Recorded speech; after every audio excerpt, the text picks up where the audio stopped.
குரு ஜோதிடம் நேயர்கள் அனைவருக்கும் வணக்கம். நான் ஜோதிடர் தமிழரசன் பேசுறேன். இன்னைக்கு நம்ம இந்த பதிவுல பார்க்க போற தலைப்பு சனி வக்ர பயிற்சி பலன்கள். மகர ராசி காலபுருஷ தத்துவப்படி 10ஆம் ராசியான மகர ராசி நேயர்களுக்கு நம்ம சனி வக்ரமாகறதுனால என்னென்ன நடக்கும்னு நம்ம இந்த பதிவுல தெளிவா பார்க்கலாம். சனி யாரு? உங்க ராசி அதிபதி சனி தான். உங்க ராசிக்கு 2ஆம் அதிபதி சனி தான்.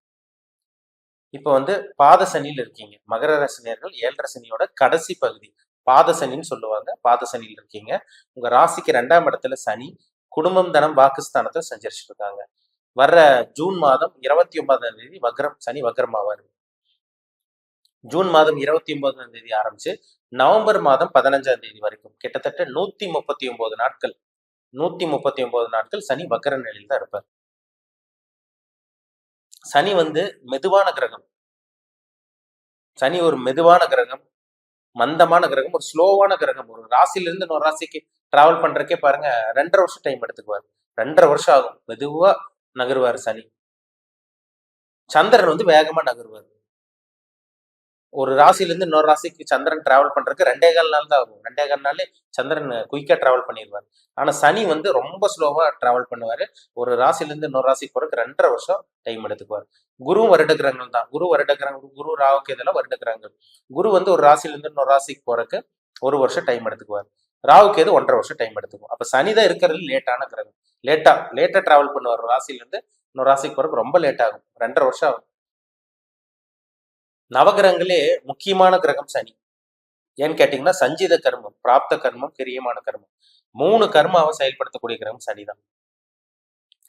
அதனாலதான் கர்மக்காரகன் சனி சொல்லியிருக்காங்க. ஆயுள் காரகம் சனிதான். ஆயில கொடுக்கிற கிரகம் சனிதான். ஆயுள் காரகன் சனி. தொழில் காரகன் சனி. தொழிலுக்கு அதிபதி சனிதான். அப்ப சனி எந்த ஒரு ஜாதகத்துல கெடாம இருக்கணும். மறைவு ஸ்தானம் இருந்தா கூட ஒரு சுபகிரகங்களோட பார்வை தொடர்பு கண்டிப்பா இருக்கணும். இல்ல உபஜய ஸ்தானத்தில் இருக்கணும். 3, 6, 10, 11ஆம் இடத்துல இருந்து நல்ல சுபகிரகங்களோட தொடர்பு, குரு, சுக்கிரன், வளர்பிறை சந்திரன், இந்த மாதிரி கிரகங்களோட எல்லாம் இருந்து சனி நல்லது மட்டுமே பண்ணுவார். கெட்டது பண்றதுக்கு வாய்ப்பே கிடையாது. இப்போ உங்க ராசிக்கு 2ஆம் இடத்துல இருந்து சனி வக்ரமாகிறது. சரிங்களா? சனி மெதுவான கிரகம். இப்போ வக்ரமாகறதுனால அவர் இயல்புக்கு மாறால பண்ண கண்டிப்பா கொடுப்பார். அப்ப மெதுவான கிரகம் மெதுவா இயங்கிட்டு இருக்கு. இப்ப வக்ரமாகறதுனால ஸ்பீடா அப்படியே ரிவர்ஸா செயல்படும். இயல்புக்கு மாறான பலன்கள் கண்டிப்பா நடக்கும். ஒருத்தர் நடந்து போயிட்டு இருக்காங்க, ஒரு வாக்கிங் போயிட்டு இருக்காங்க, இல்ல ஜாக்கிங் போயிட்டு இருக்காங்க, அவங்க அப்படியே பின்னாடி ரிவர்ஸா வந்தாங்கன்னா எப்படி இருக்கும்? அதுதாங்க வக்ரம்ங்கிறது. வக்ரம்ங்கிறது ஒரு தெளிவில்லாத நிலை, ஸ்டெடி இல்லைன்னு அர்த்தம், தெளிவு இல்லைன்னு அர்த்தம். இப்ப ராசிக்கு 2ஆம் அதிபதி உங்க ராசிநாதன் சனி 2ஆம் இடத்துல இருக்காரு. 2ஆம் இடத்துல சனி வக்ரம் ஆகலாமான்னு கேட்டீங்கன்னா வக்ரம் ஆகக்கூடாதுதான். ஏன்னா குடும்பஸ்தானத்துல சனி வக்ரமாகிறார், வாக்குஸ்தானத்துல வக்ரமாகிறார், தனஸ்தானம் பொருளாதாரத்துக்கு உண்டான இடமே 2ஆம் இடம் தான். அந்த இடத்துல வக்ரமாகிறார். அதனால யாருக்கு எந்த கமிட்மெண்ட் கொடுத்துறாதீங்க. கமிட்மெண்ட்னா வார்த்தை பேச வேண்டிய விஷயங்கள கவனமா இருக்கணும். தேவையில்லாத வார்த்தைகளை விட வேண்டாம். எடுத்தெறிஞ்சு பேசாதீங்க. ஏன்னா அந்த 2ல் இருக்கு சனி வக்ரமாகறதுனால சடனா பேச வச்சிரும், ஸ்பீடா பேச வச்சிரும். நீங்க எப்படி நம்ம என்ன பேசணும், எப்படி பேசணும் அது உங்களுக்கே தெரியாம இருக்கும். தெரியாது. அப்புறம் தான் நீங்க ஃபீல் பண்ணுவீங்க, தேவையில்லாம நம்ம வார்த்தையை விட்டுட்டோமோ அப்படிங்கிற மாதிரிலாம் இந்த சனி யோசிக்க வைக்கும். கவனமா இருக்கணும். பேச வேண்டிய பேச்சுல கவனம் பாருங்க. எடுத்தறிஞ்சு பேசாதீங்க. நின்று நிதானமே யோசிச்சு முடிவெடுங்க. எந்த விஷயமா இருந்தாலும் உங்க ராசிக்கு 2ஆம் அதிபதி வக்ரமாகறதுனால உங்களுக்கு குடும்பத்திலேயே சின்ன சின்ன கசப்பு, மனக்குழப்பம் எல்லாம் வரும். கொஞ்சம் கவனமா இருக்கும். சரிங்களா? வாக்குஸ்தானத்துல இருக்கனால யாருக்கு எந்த விஷயங்களும் வாக்குறுதி கொடுத்து மாட்டிக்கவே மாட்டிக்காதீங்க. சரிங்களா? பண விஷயத்துல கவனமா இருங்க. கண்டிப்பா உங்களுக்கு பணம் வரும், அதுல சந்தேகமே கிடையாது. ஏன்னா இப்பதான் உங்களுக்கு குரு பயிற்சி நடந்தது. பண விஷயத்துல, பொருளாதார விஷயத்துல எல்லாம் பெருசா பாதிப்பு இருக்காது. ஆனா பண விஷயத்துல அடுத்தவங்க இருந்து கொடுக்கல் வாங்கல மட்டும் கவனமா இருங்க. பணம் உங்களுக்கு வரும், அதை தக்க வைக்கிறது உங்க கையில தான் இருக்கு. 2ஆம் இடத்துல வக்ரமாகறதுனால பண விஷயத்துல பாத்தீங்கன்னா இப்போ நீங்க எங்க யார்கிட்ட கொடுக்குறீங்க, எங்க பணம் போகுதுன்னு உங்களுக்கே தெரியாம இருக்கும். ஒரு சில விஷயங்கள்ல பணத்தை போட்டு மாட்டிக்குவீங்க. அதனால பணம் கைக்கு வந்துச்சுன்னா அதை அப்படியே சேஃப்டி பண்ணி வச்சுக்கோங்க. சொந்த தொழில் முதலீடு போடுறவங்களாம் இருந்தீங்கன்னா அளவா முதலீடு போடுங்க. பெரிய அளவுக்கு முதலீடு போட வேண்டாம். கூட்டு தொழில் பண்ணிட்டு இருக்கவங்க எல்லாம் கவனமா இருங்க. சரிங்களா? அவசரப்பட்டு எந்த ஒரு முக்கிய முடிவுகளும் எடுத்துட வேண்டாம். சரிங்களா? ஆனா எல்லாத்தையும் மீறி உங்களுக்கு குரு பார்வை உங்க ராசி பாக்குதுங்கிறதுல மறந்துட வேண்டாம். சந்தேகமே கிடையாது. நல்ல விஷயங்கள் நடக்கும். சரிங்களா?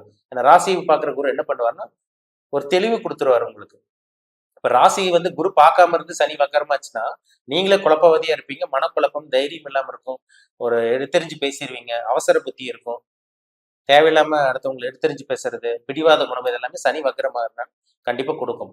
ஆனா இப்ப குருவோட பார்வை உங்களுக்கு இருக்கிறதுனால, உங்க மேல விழுகிறதுனால எல்லாத்தையும் சமாளிக்க வைக்கும் இந்த குரு. அதனால பயப்படவே பயப்படாதீங்க. ஏன்னா போன வருஷம் 2023ல கூட உங்களுக்கு சனி வக்ரமானார். ஆனா குருவோட பார்வை உங்க ராசிக்கு கிடையாது.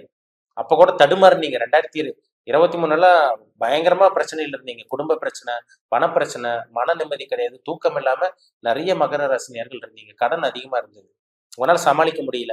ஆனா இப்ப சனி வக்ரமாயி உங்களுக்கு குருவோட பார்வை விழுகிறதுனால சமாளிக்க முடியும். கவலைப்படாதீங்க. சரிங்களா? குரு யாரு? வெளிச்ச கிரகம், ஒளி கிரகம். சனி யாரு? இருள் கிரகம். அப்ப இருள் கிரகம் வக்ரமாகிறாரு. ஒளி கிரகம் உங்க மேல பார்வைப்படுது. அப்போ ஒரு வெளிச்சம் உங்க மேல படுது, சமாளிக்க முடியும், பயப்பட வேண்டாம். அதிர்ஷ்டம் கிடைக்கும் உங்களுக்கு. ஏன்னா 9ஆம் இடத்தை குரு பார்க்கிறாரு.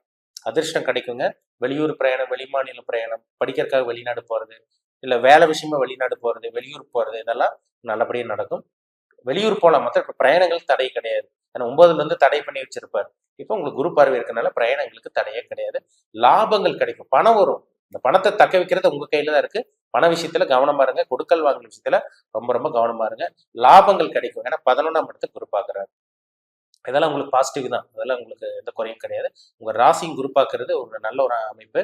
ராசி குரு பார்க்கறதுனால கண்டிப்பா எந்த பிரச்சனையும் உங்களால சமாளிக்க முடியும். சிக்கல்ல போய் கண்டிப்பா மாட்டிக்க மாட்டீங்க. இருந்தாலும் பண விஷயத்துல சின்ன சின்ன பிரச்சனைகள் வரும். கணவன் மனைவி உறவுல குடும்பத்துல சின்ன சின்ன பிரச்சனை வரும். பேச வேண்டிய பேச்சுல கவனமா இருங்க. வாக்குஸ்தானத்துல சனி இருக்காரு. சரிங்களா? அளவா பேசுங்க. தேவையில்லாம எதுவும் பேசாதீங்க. அமைதியா இருக்கிறது நல்லது. கணவன் மனைவியில் யாரோ ஒரு விட்டு கொடுத்து அட்ஜஸ்ட் பண்ணிப்பாங்க. ஏன்னா ஒரு சில பேருக்கு குடும்ப பிரச்சனை போயிட்டு இருக்கு, நிம்மதி இல்லாம இருக்கீங்க. ஆனா இந்த குருவோட பார்வை உங்க ராசி பார்க்கறதுனால சமாளிக்க முடியும். அதுல சந்தேகமே கிடையாது. சரிங்களா? 3ஆம் இடத்துல இருக்கிற ராகும் உங்களுக்கு ஒரு சப்போர்ட் பண்ணுவார். ஒரு முயற்சி பண்றது, ஒரு வேலை விஷயமா, தொழில் விஷயமா முயற்சி பண்றது, இதெல்லாமே உங்களுக்கு சாதகம் தான். வேலை கிடைக்கும் இந்த காலகட்டங்களில். வேலை கிடைக்கும், ப்ரமோஷன் கிடைக்கிறது, வேலையில் இடமாற்றம், தொழிலில் மாற்றம், தொழில் மாற்றம், இல்லை தொழிலே மாற்றி பார்த்தீங்கன்னா வெளியூர் வெளிமாநிலம் போய் தொழில் பிஸ்னஸ் பண்ணுறது, இல்லை தொழில் புதுசாக தொழில் ஆரம்பிக்கிறது, இதுக்கெல்லாமே அருமையான நேரம் இந்த காலகட்டம். சரிங்களா? நல்லபடியாக பயன்படுத்திக்கோங்க. உங்கள் ஜாதகத்தில் சனி எங்கே இருக்காருன்னு பாருங்க. என்ன அமைப்பில் இருக்காங்க, யாரோட சேர்ந்திருக்காங்க, யாரால் பார்க்கப்பட்டிருக்காங்க. சனி ரொம்ப முக்கியமான கிரகம். ஆயுள்காரகன் சனி தான், தொழில்காரகன் சனி, உங்க ராசி அதிபதியே சனி. அப்ப அவர் எங்க இருக்காரு ஜாதகத்துல? இதெல்லாம் ரொம்ப முக்கியம். சனி தான் ஒரு ஜாதகத்துல பாத்தீங்கன்னா ஆயுள் கொடுக்குற கிரகம். 8ஆம் இடம், 8ஆம் அதிபதி சனி. இதை வச்சு பார்த்தாதான் உங்களுக்கு ஆயுள் எந்த அளவுக்கு ஆயுள் இருக்குன்னு நம்ம சொல்ல முடியும். இப்போ சனி கெடாம இருக்கணும். குருவோட தொடர்பு, சுக்கிரனோட தொடர்பு, வளர்பிறை சந்திரனோட தொடர்பு, அல்லது தனிச்ச புதனோட தொடர்பு, இந்த மாதிரி எல்லாம் இருந்தா சனி நல்லா இருக்காருன்னு அர்த்தம். சரிங்களா? உங்க ஜாதகத்துல என்ன தசாபுத்தி போயிட்டு இருக்கு, என்ன கிரகங்களோட இம்பாக்ட்ல இருக்கீங்க, உங்க வயசு என்ன, என்ன கர்மாவை என்ன கர்மாவை அனுபவிச்சுட்டு இருக்கீங்க, நல்ல கர்மாவா கெட்ட கர்மாவை அனுபவிச்சுட்டு இருக்கீங்களா, இது என்ன அனுபவிக்க இந்த இந்த காலம் என்ன அனுபவிக்கிறதுக்கு நீங்க பிறந்திருக்கீங்க, இது எல்லாமே அவங்க தனிப்பட்ட ஜாதகத்தை பார்த்தாதான் நம்ம 100% துல்லியமா சொல்ல முடியும். உங்க பிறப்பு ஜாதகம் பார்க்க விருப்பப்பட்டீங்கன்னா கீழே இருக்க வாட்ஸ்அப் நம்பருக்கு உங்க ஜாதகத்தை அனுப்பிச்சுடுங்க, அப்பாயின்மெண்ட் வாங்கிக்கோங்க. உங்க பிறப்பு ஜாதகம் சுய ஜாதகத்தை பார்த்தா எல்லாமே தெளிவா தெரிஞ்சுக்கலாம். மீண்டும் அடுத்த பதிவில் சந்திக்கும் வரை உங்களிடமிருந்து விடைபெறுவது உங்கள் ஜோதிடர் தமிழரசன். இந்த சேனல் பிடிச்சிருந்தா உங்க நண்பருக்கு உறவினருக்கு ஷேர் பண்ணுங்க, லைக் பண்ணுங்க, சப்ஸ்கிரைப் பண்ணுங்க, பெல் பட்டனை கிளிக் பண்ணிக்கோங்க. ஆல்கிற ஆப்ஷன் இருக்கும், அதையும் சூஸ் பண்ணிக்கோங்க. அப்பதான் நாங்கள் போடுற பதிவுகள் எல்லாமே உங்களை சேரும். நன்றி, வணக்கம்.